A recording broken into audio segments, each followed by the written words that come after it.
Tudo bom, pessoal? Hoje nós vamos falar de novo sobre cinema e eu já quero avisar dessa vez desde o começo que todo comentário que eu fizer sobre filme vai conter spoilers, até porque eu vou poder comentar melhor sobre questões mais específicas que eu encontrei nos vídeos de filme que eu vi, né? Que não só direcionam você a atenção, mas a gente serve um pouco para discutir algumas interpretações que eu tenha dado ao assistir esse filme, e acho que o quadro ele tem essa intenção. Então o filme que a gente vai falar hoje chama-se We Are Guardians, né? Nós Somos Guardiões, que é um filme que dentre os produtores está o Leonardo DiCaprio, que é um ator que tem muito vínculo com questões ambientais, né? E ultimamente também com as questões indígenas.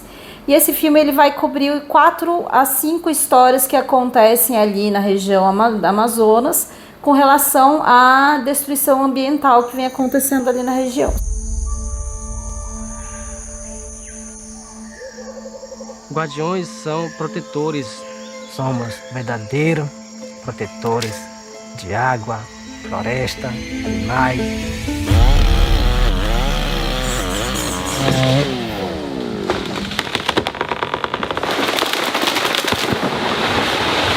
Então, o termo Nós Somos Guardiões, né? Ele vem, na verdade, da inspiração de uma das histórias, que é a história do Marçal Guajajara, que é um guardião da floresta, né? Um guardião da floresta é um indígena que tem poder de polícia, vamos dizer assim, dentro dos territórios para ajudar a monitorar desmatamentos, invasões, extrações, né? Minerais ou florestais, caça ilegal, pesca ilegal, proteção de outros em povos indígenas, que é o que acontece no território dele. O Marçal Guajajara que fica ali no território sul do Maranhão, né, na região da terra indígena Araribóia. Ele presta proteção ambiental naquela região, né, e enfrenta uma série de desafios, como eu mesma agora estava descrevendo, com relação à invasão de brancos ali no território, para realizar a extração de árvores, para realizar caça ilegal, pesca ilegal, né, desmatamento, que ali naquela região é uma região com muita pressão agropecuária, né, tanto de plantação de soja como para pasto para criação de gado. E esse avanço dessas manchas rosas é o desmatamento. A floresta está mais morrendo do que crescendo. Tem os exportadores que exportam a madeira roubada. Vai lá para fora, os estrangeiros. Serviço de mexer com funais, cortar tora, trabalhar com madeira. Se parar isso aí, eu vou passar fome. Então ali ele tem essa proteção do ambiente e tem uma outra missão também, que é proteger os povos Auaguajá, que são povos que ali naquela região ainda não têm contato com o humano, eles são povos isolados por própria escolha. Então ele está ali naquele território também para proteger esse isolamento voluntário, né, desses indígenas através da proteção do território. Então conta um pouco dos dramas, né, que ele vive ali para executar essa tarefa, né, os riscos que ele corre a todo momento, as ameaças que ele tem, a preocupação da família, né, e dos filhos com ele, que sempre fica fora do território da casa dele por muito tempo, nessa proteção ambiental, e as ameaças que ele sofre por causa disso. E conta um pouco a história dos guardiões ali da floresta, que tiveram destaque em 2015, quando teve um grande incêndio na terra indígena Araribóia, em que eles foram fundamentais para o combate às chamas que teve naquele momento. Foi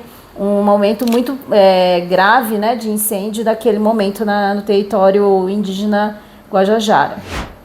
A outra história que é contada também é da Puir Tembé. A Puir Tembé é uma ativista indígena da região do Pará, né, onde se localiza a terra dela, que é a terra indígena ali Tembé, né, e ela conta um pouco da evolução da carreira da Puir, né, que saiu da aldeia ali muito jovem para a capital, para poder lutar pelos direitos do povo Tembé de uma maneira fora da aldeia, né, através da luta política mesmo, né, da argumentação e do diálogo com órgãos políticos, né, para combate a destruição da terra indígena dela, que a própria terra indígena dela tem sido invadida por queimadas e invasões de uma série de negligências também que acontecem naquele território, dentro do próprio território onde ela mora, assim, até mostra que ela, quando está cruzando o próprio território, ela está cruzando várias áreas de incêndio, né?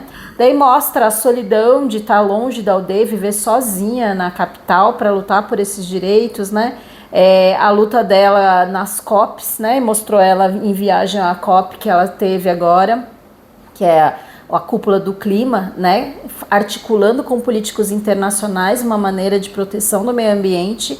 Mostra ela no atual encargo dela, que ela é coordenadora adjunta para assuntos indígenas do Pará, né, do governo do estado. Então mostra ações dela dentro do território, inclusive trabalhando diretamente, né, em algumas missões para fiscalização, né, de extração de pesca ilegal. Então mostra essa história dela, como é difícil a mulher indígena que está dentro do movimento e é relacionada às questões políticas, que tem que abandonar suas funções dentro da aldeia enquanto mãe, né, enquanto mulher, que muitas vezes os casamentos acabam sendo muito comprometidos por causa do engajamento que elas têm que ter com as questões políticas, né? Então como é difícil manter um relacionamento, como é difícil criar filhos, abandonar os pais, abandonar as culturas que eles têm, para poder estar lutando na política. Protegemos a floresta, o mundo há milhares de anos.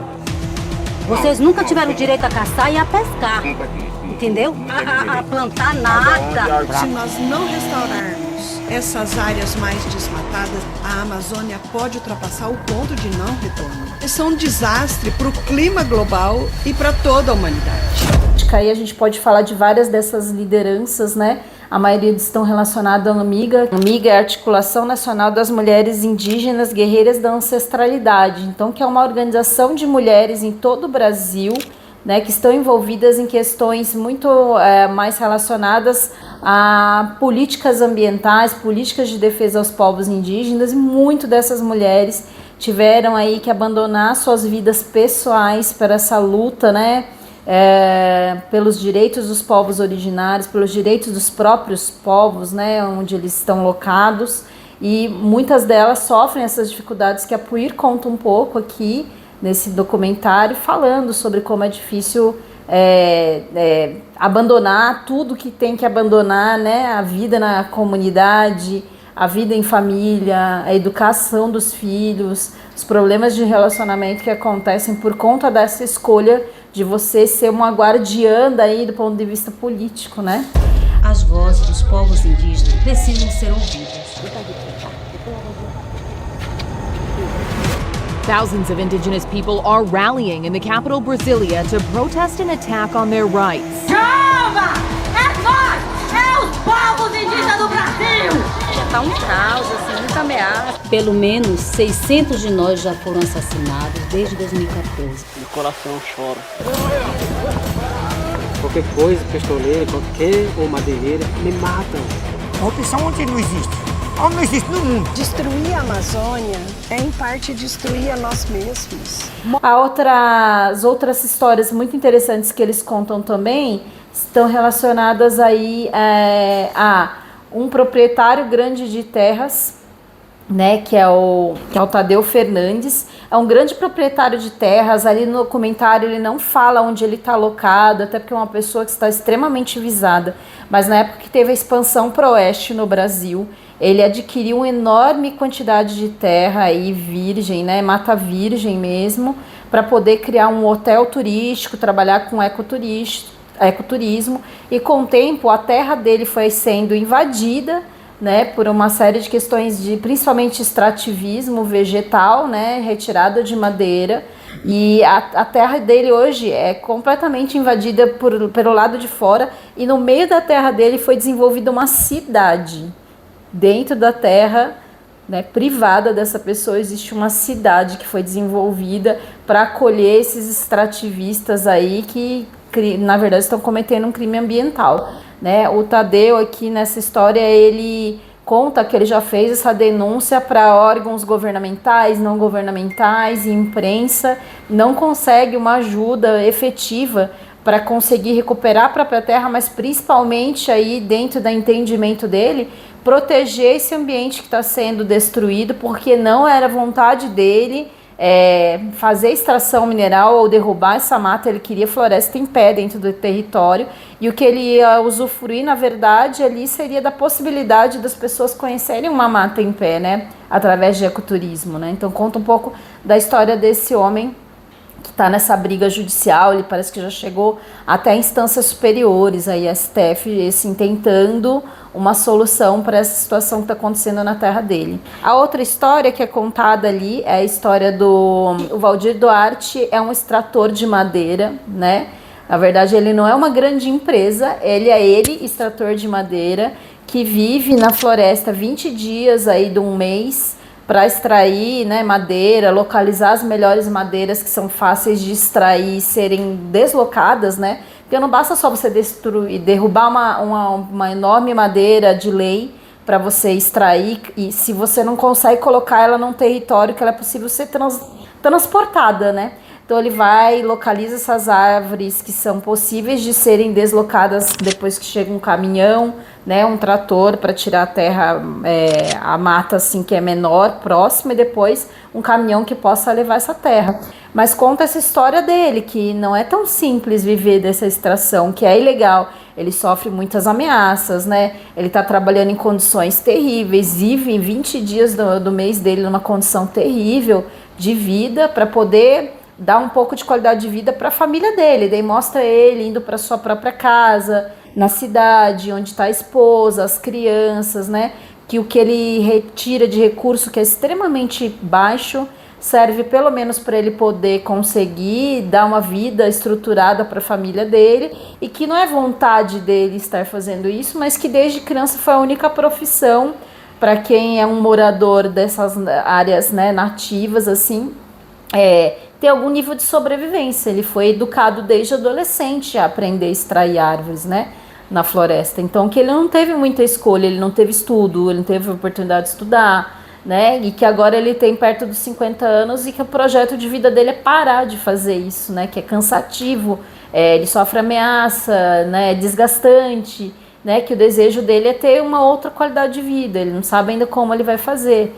Né? Então mostra que apesar de ter alguém que extrai a madeira, não é exatamente ele que é responsável pela destruição que está acontecendo na Amazônia, mas sim quem está adquirindo essa madeira, né? Quem compra essa madeira. Essa madeira, segundo ele, é exportada para os Estados Unidos e a China, né? As grandes empresas, grandes corporações. Então não é ele o responsável. A gente não vai eximir a culpa dele, mas não é ele o responsável pela destruição que acontece lá, né? Ele é só uma engrenagem de uma grande máquina de destruição e desmatamento com compactuação de grandes empresas do exterior que, assim, de uma outra maneira, né, disfarçadamente está falando que o Brasil está destruindo as matas, né, as matas nativas, mas são eles que compram essa madeira, né? E a última história é a da Luciana Gatti, que é uma meteorologista, uma pesquisadora, que está investigando a contaminação ali do ar, né, que acontece nas regiões de grandes queimadas na Amazônia. E ela é a parte científica desse documentário, né, mostrando dados numéricos, mostrando a situação dos mapas, né, da transição, de como eram as terras indígenas há anos atrás e como elas estão agora, com invasões extremamente acerca, né, das terras, ou às vezes já dentro dos territórios, né, e fala um pouco de todas as questões de saúde que comprometem os indígenas por causa de tudo isso, da contaminação, né, do gás carbônico, da contaminação por mercúrio nas águas, né. Então o documentário, por fim, ele mostra todos os pontos de vista, desde os povos originários e das pessoas que vivem esse ambiente de extrativismo, mas no fim mesmo das contas eles denunciam os grandes bancos que financiam esses extrativismos e as grandes empresas que financiam a retirada de terras ali, de madeira, tanto para exportação como principalmente para abrir campos enormes de plantação de soja que a gente exporta daqui para o outro lugar do mundo, né? que é uma grande falácia. Não, o Brasil é o maior produtor de alimentos do mundo. Não, o Brasil não produz alimentos. O Brasil produz soja para alimentar animais de criação em vários lugares do mundo, né? Então a gente, na verdade, não está produzindo alimento para o nosso próprio povo. Quem produz alimento para o nosso próprio povo, na verdade, é o pequeno agricultor, é o agricultor de muito pequeno território que produz alimento, que é o que vende na feira, que é o que vende para os mercados, mas os grandes plantações, enormes plantações que a gente tem de soja que estão ali invadindo a Amazônia, e agora ela saiu um pouco da Amazônia porque ganhou muito holoforte, estão indo para uma região do Brasil chamada Mato Piba, que é uma região de cerrado que está ali entre Manaus, Tocantins, Piauí e Bahia, que é uma região onde tem um cerrado, né, que é muito mais fácil você queimar as madeiras ali e a vegetação, porque ela é baixa, como a vegetação do cerrado para abrir grandes campos ali de pasto, né, ou de criação de soja, né. Então, se você entrar no site do filme, que é weareguardiansfilm.com.br, você vai conseguir informações de como você pode colaborar, você que também tem essa preocupação da manutenção da floresta de pé. Todos nós estamos percebendo as mudanças ambientais. Não adianta a gente falar que não está mudando o clima, né? Olha o calor absurdo que a gente tem passado nessa semana. Eu estou gravando esse vídeo agora na primeira semana de novembro, com temperaturas recordes aqui na região de São Paulo e Rio de Janeiro, né? As mudanças ambientais estão aí, os vendavais, né? Tem tido ciclones, né, tropicais que tem tido no Brasil que nunca existiram, né? Isso daí não tem como a gente voltar atrás, mas como a gente pode conseguir mudar tudo isso é através da floresta em pé, né? Através da manutenção das florestas. Então, como que vocês podem apoiar? Através de assinatura de abaixos assinados, através de boicotar empresas que causam esse desmatamento, né? Através de boicotar os bancos que fazem financiamento para esse tipo de ação, né? Então eles mostram nesse documentário quem são as empresas que a gente deve ficar de olho e, né, cobrar, exigir uma postura mais consciente, né? Ambientalmente consciente. E também mostra como você pode colaborar com os projetos, né? Por exemplo, dos Guardiões, né, que tem um projeto deles lá dentro da terra indígena Araribóia, né? Então eles também precisam de apoio financeiro, visibilidade, né? Então você também pode apoiar o projeto deles, né?